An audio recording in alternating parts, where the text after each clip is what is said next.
Hello guys, Craig from fixitfallows here, and I am with the machine that I do all of my video editing for on this channel. So as you saw, it's a ProBook, it's a HP ProBook G4. It doesn't have any dedicated graphics card, it's just the Intel graphics on there. I think it's 620, and you know, it kind of does everything I need it to do by and large.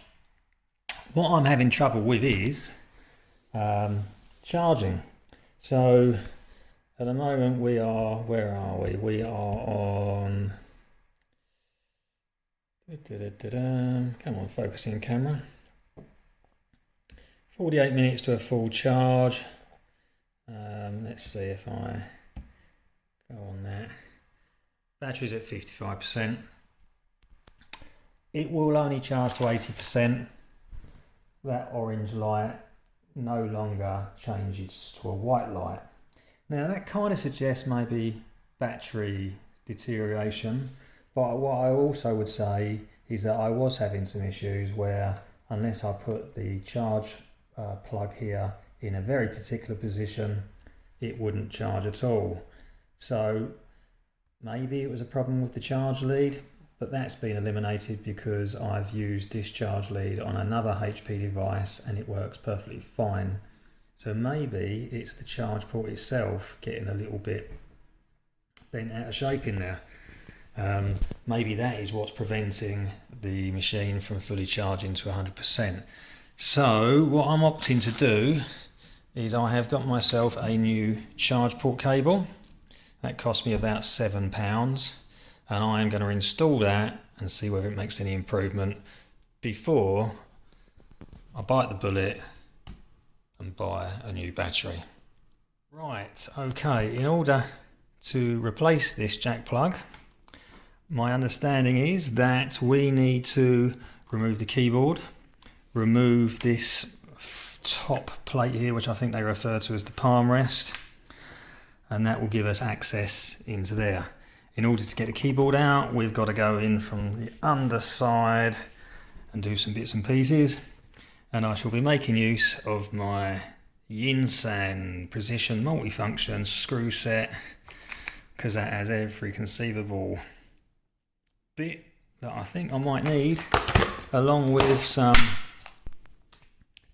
what do they call these, sponges, spruges, in order to unclip bits and bobs from around the frame. So I'd better get on with it. Right, so let's get started. Let's flip it over. Okay, we need to get into this panel and this panel here. So Phillips headed screws.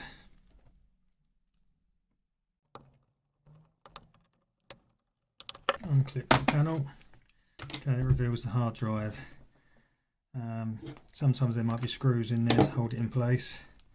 But this one isn't, it just lifts up, slides out, and then I can just unclip the SATA connection there, like so.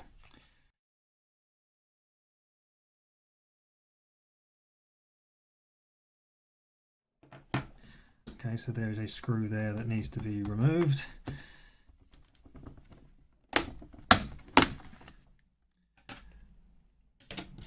Okay, in here we would have a slot for your M2 memory, then there's the RAMs there, and I am going to take those out.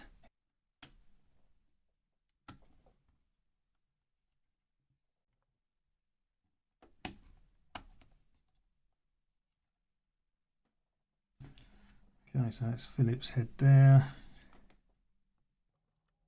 One there, one there.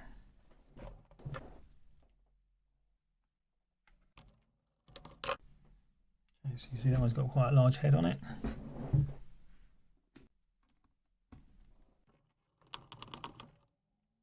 Okay, black screw.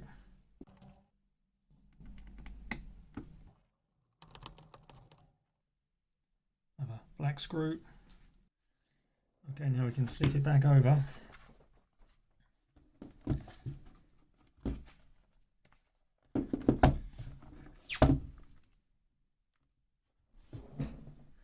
And we need to remove the keyboard. Okay, I had to opt for one of these bit of a longer protrusion on it, and it should be able to get down in there and lever up.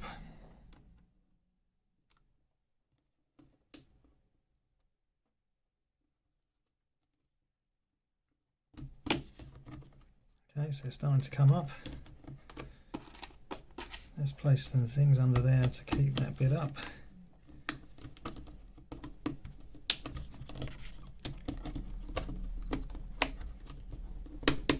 So it's just a series of clips. Once you get enough of it up, like so, and then this edge slides forwards. Okay, be careful, there will be a ribbon underneath. Okay, so this is not a lit keyboard, so there would be a ribbon here for a lit keyboard, and I think it would attach into that connection port there. So if you wanted to change your keyboard for a lit one, I think that's the port there. Okay, so changing the angle here, you can see the ribbon that attaches to the keyboard there. We just need to undo that. And to do that, we need to flip up that black bar.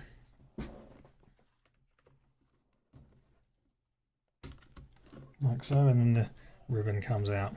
So there's the keyboard away. Let's put that over there somewhere safe.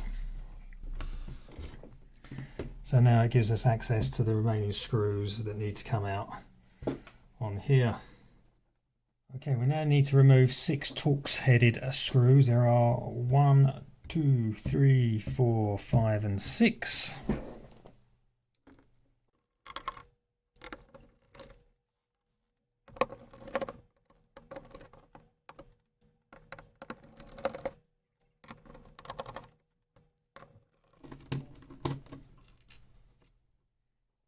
We now have to remove a few of the ribbons here, so we're going to be removing 1, 2, 3, 4 and 5. So flip that up, and then there's a blue bit there that acts as a handle. Grab that and pull it out. Same for this one, flip the white bit up, grab the blue bit, there's like a pull tab, and pull it back out of position. Black bit up on that one, blue tab, pull it out, and then finally this plug here.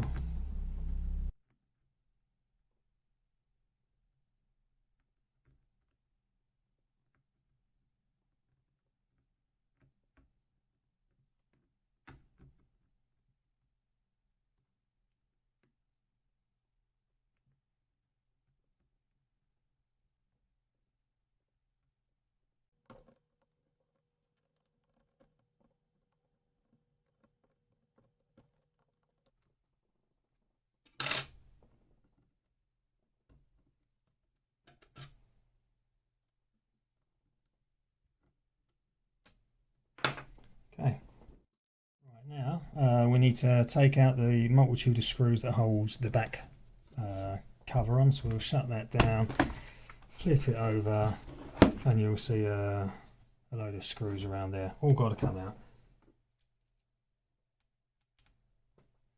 Right, same bit as before.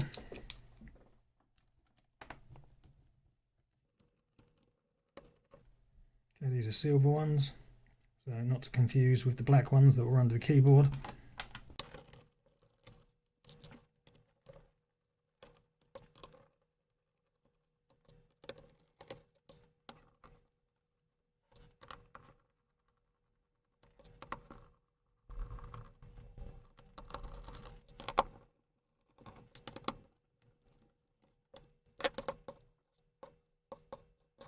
Okay, so 10 screws hold the back cover in place. Now we can flip it back over, open it up, and what we need to try and do is get down between the edge of the palm rest and the back cover and prise into it like we did on the keyboard, and then break open all the tabs around there, and we can lift the palm rest off. Okay, I've had a little search around and I think the best corner for me to start on is up here. There seems to be a bigger gap than anywhere else. So search around for your biggest gap, which of mine is there. I can get my thumbnail under and then I can start the process of unclipping.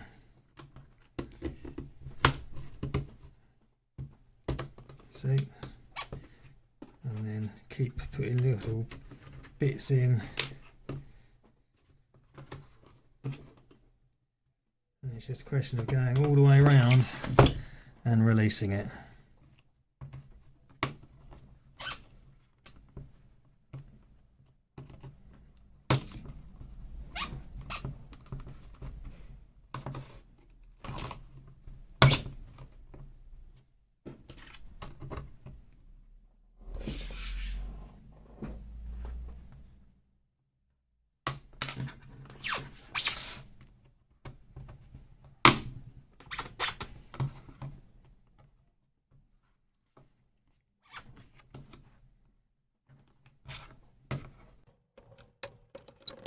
Just as a word of warning, this palm rest is actually a piece of metal, so you don't want to bend it because it won't return back into shape.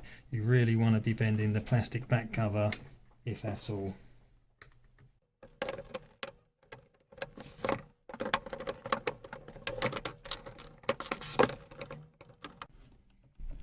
Okay, and whilst doing it, look out for any ribbons that you may not have removed.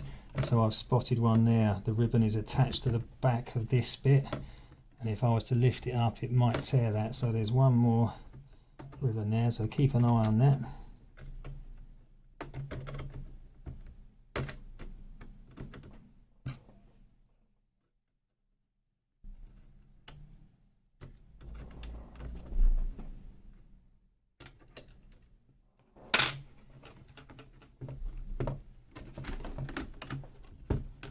Okay, I finally managed to get a little sponger thing in there into that back edge, and now it is starting to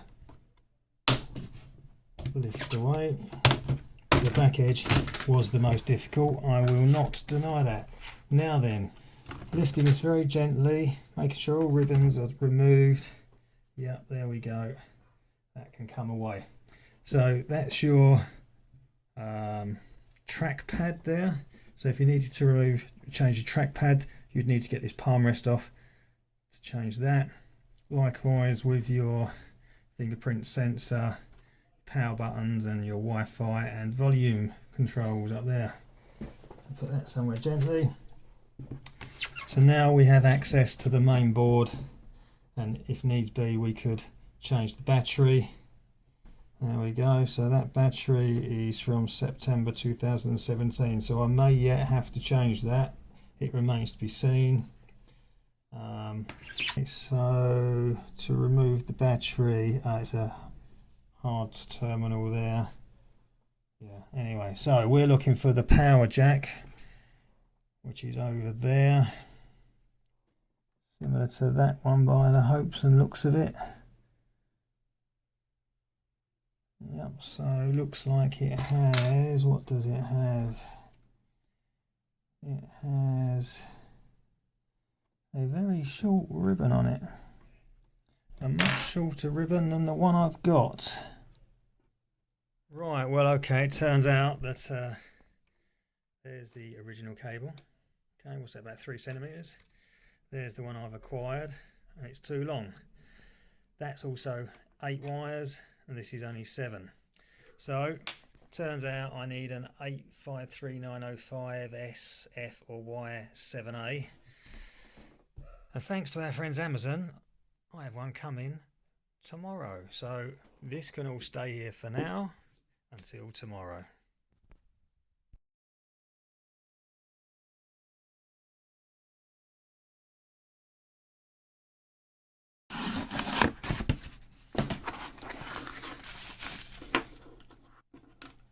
That's better. Right, okay, now I've got the correct port.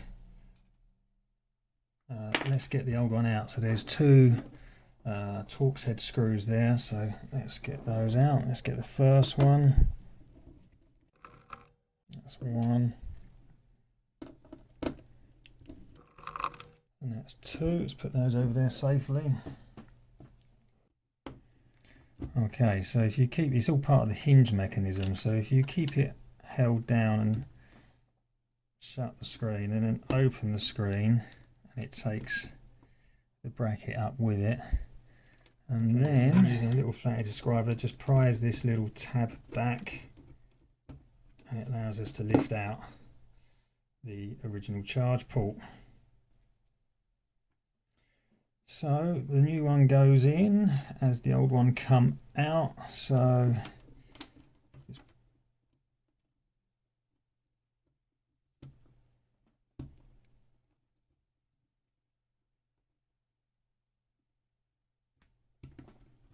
there we go.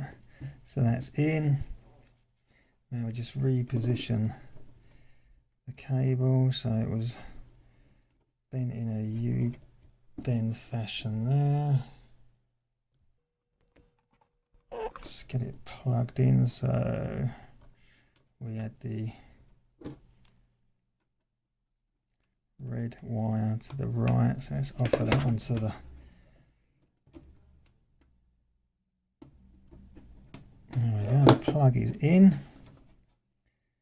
And we just need to route the cable down and out the way like so. Okay, and then we just move the screen back, pushing the bracket back into place and put the screws back in. So from this point on, it's just a reassemble affair. Right, let's get this back together.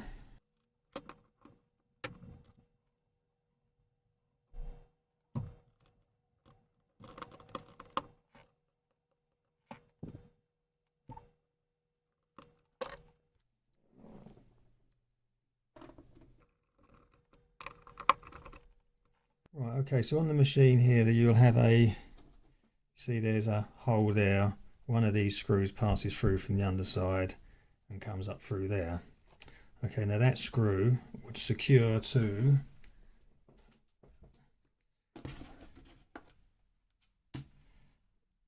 the palm rest, okay? And moulded into the palm rest on the underside were some plastic towers with some little brass ferrules in, which are threaded, and that's what will lock the screw in. But you see the plastic towers have broken away. Okay, there are the bits there. So what I'm going to do is I've put this ferrule onto this screw. I'm going to lower it into the hole where it's meant to be, and I'm going to use my glue stick, glue gun, to glue the ferrule back in place as best as possible, and then take the screw back out. Okay, so I've got that screw in there with the bezel. I've got it in there as upright as I can possibly make it. Now I'm just going to squeeze a little bit of glue. Not too much first of all, I just need to get something in there just to hold it in place.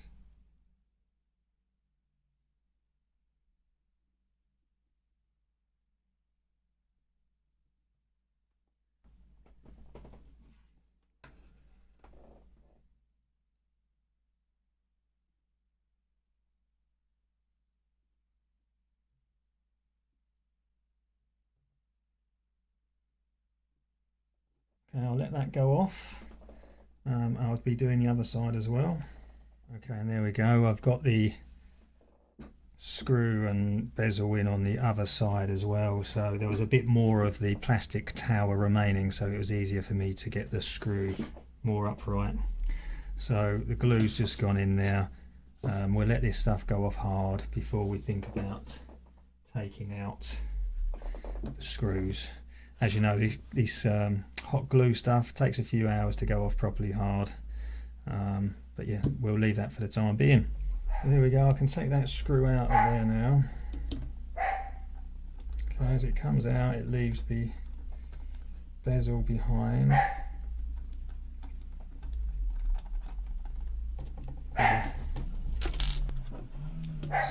this side.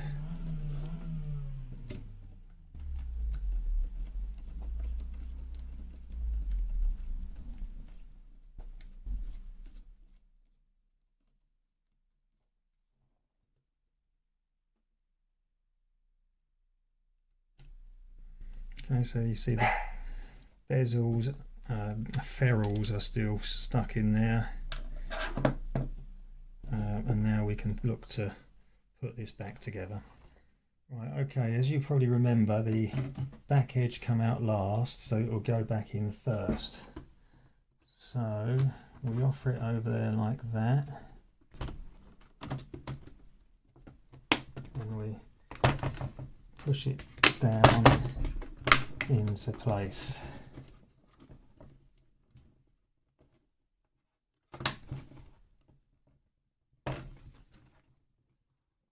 Okay, then work our way around. There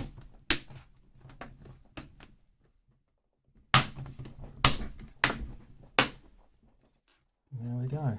That's all pushed back down into place. Okay, and you see the screen all folds down, no problem at all. Now it's just a case of putting the ribbons back in. We need to put this plug back in here. I believe this was the speakers. Let's just offer that over there. There we go, that's that in. Lift up that blue tab, offer it into place and push down the connector.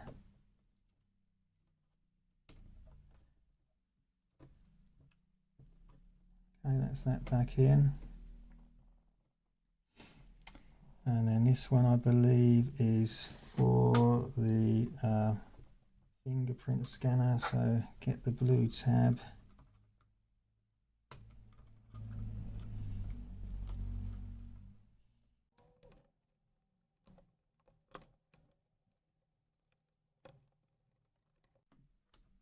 Push it down into place and lock the white tab in place. Now this one is for our touchpad.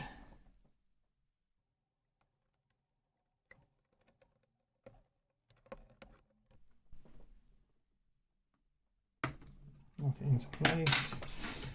Now this one is for our SD card reader over here.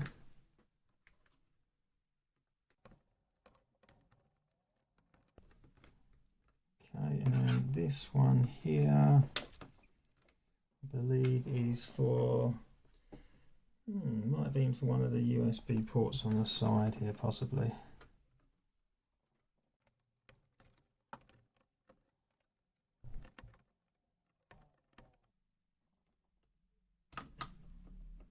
Okay,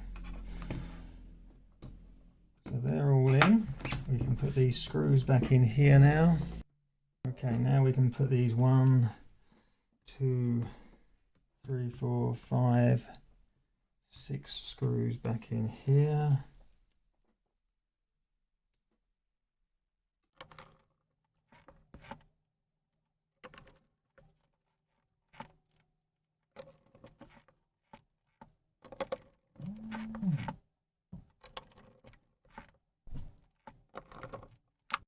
Okay, now it's time for the keyboard to go back in. So first of all, we just have to mount the ribbon back in there. This isn't an illuminated keyboard, otherwise we'd have to mount a second ribbon in there.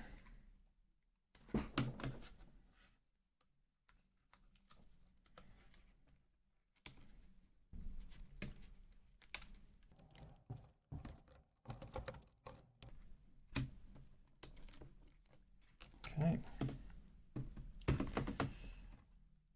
And then the front edge has these bigger tabs, they go in first, and then you just gently push it down like so.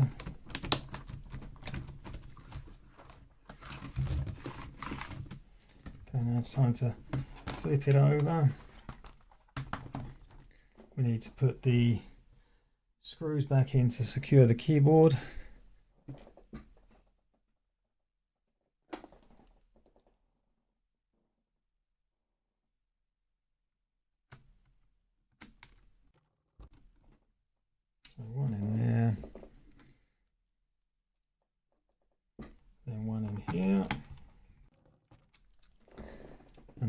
there's this funny flat screw that goes in by underneath this storage, underneath the SD, like so.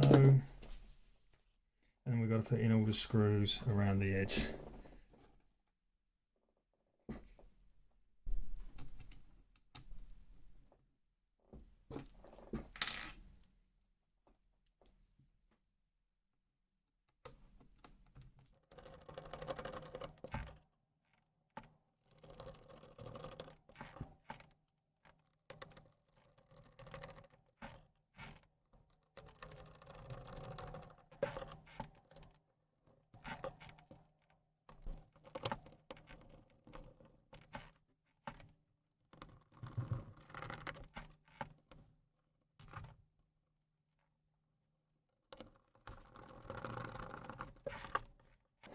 And then finally these two corner screws, and now these are the ones where I've glued in the ferrules for the screws. So I'm going to be a little bit cautious with these two. I'm not going to do these overly tight.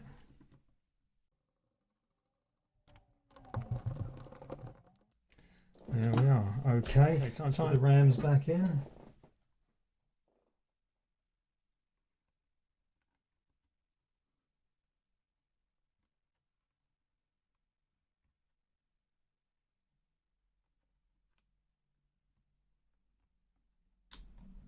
Okay, as that clicked into place, and then this one, you push it all the way in, and then click it in. And now for the hard drive, take the SATA connector, push it on, tuck this edge in here, and stick it in there, and put any screws in that may or may have not been on there. Right, that's about it. Yeah, let's put this cover back on.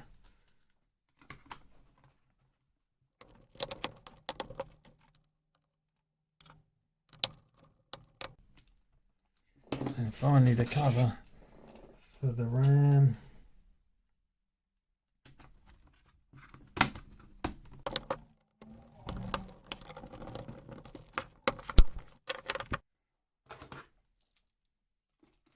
Right then, I'm going to turn it over, lift up the screen, and hopefully it will turn on.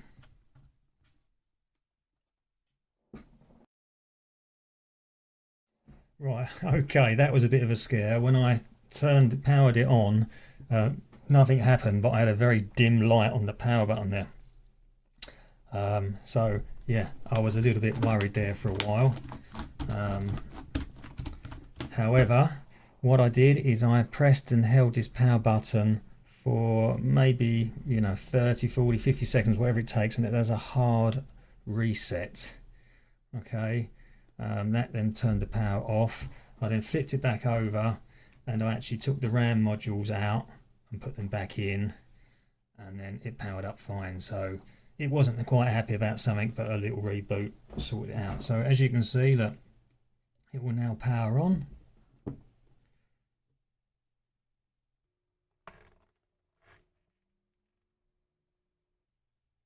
Okay, I am back in, and let me just put in my details. Okay, all good. Now, power lead wise, there's the power socket. Put it in, straight away get an orange light, and then we're going to wait and see as to whether it fully charges and turns white. If it doesn't, then this has all been an absolute waste of time, and it's a new battery required. But as you can see, it's charging, it's happy. We're no worse than we were. It's just yet to be proven as to whether we've fixed the problem. Okay, so we'll come back to that in a little while. So here we are, we're back with the laptop. In fact, it's been on charge for several hours and it's still doing the same thing. It's still showing a yellow light, and when the machine's on, it is still saying maximum charge 80%. It's not getting past the 80%. So changing the charge port hasn't actually changed whether or not this charge is beyond 80%. That said, I've now got a new charge port, so any of that loose connection that I was experiencing has now been resolved, so that's a good thing. But I've done a little bit of Googling, and it could well be saying in the BIOS, battery health management system. So we're going to go into the BIOS and have a look. Now to do that, you power on and then press the escape key immediately, and that should take us into BIOS. So we're just waiting for it to come through. I don't think, yes, great, here we go. We're into startup menu and we're looking for the option with regards to BIOS. There we are, BIOS setup. We want F10, so press F10, or we can scroll down, press enter, and we get into this. Yeah. Advanced power management options. That's looking likely.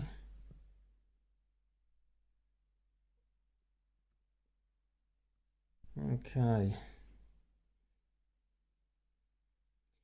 here we go, I found it. Battery health manager, maximize battery health. This setting will maximize battery health by lowering your maximum battery charge level to 80%. Select this option if you stay plugged in most of the time. So as it turns out, my computer wasn't sick, but it never used to do this. This must be some sort of update that my computer got, because it used to fully charge. So anyway, I don't need to replace the battery, but just out of interest, I am going to change this to see whether it does make any difference. I'm going to change it to maximise my battery duration. Okay, so if we come out of this, go down, right, so I went back to main and save changes and exit. Save changes, yes. And now that will reboot, and then we'll see what happens when I plug the charge back in. And as you can see, we have gone past the 80%. We're at 84%, and it reckons in 19 minutes time I'll be fully charged, and then I'll expect to see that yellow light to go white. So we'll come back to that in a bit and see how it gets on. So here we are, we're at 99%. I think it's safe to say that the battery will now charge fully. So there was no fault on this machine, it was just a change in the BIOS. I may well decide to change the BIOS setting back to the 80%, as you know, there is some merit in it suggesting that it's in order to kind of create a better battery life. So not maxing out the charge might make it last longer. So what have we learned? Okay, one, we've learned how to open up this laptop. We've learned how to change the charge port. We know how to change the keyboard now. We know how to change pretty much anything in this machine. We've learned how to tear it down, but we've also learned that there is a setting in BIOS on HP laptops that will limit your charge to 80%. So don't go changing your battery on the basis of it saying 80%, because the new battery you buy will still only charge to 80%, so you would have wasted your money. So first of all, check your BIOS before you spend any time and effort on new batteries and new ports. Anyway, that's it from me. I think this video is quite long enough now. I'll see you later. Please give me a thumbs up, like and subscribe, and check out some of my other videos. Cheers. Goodbye.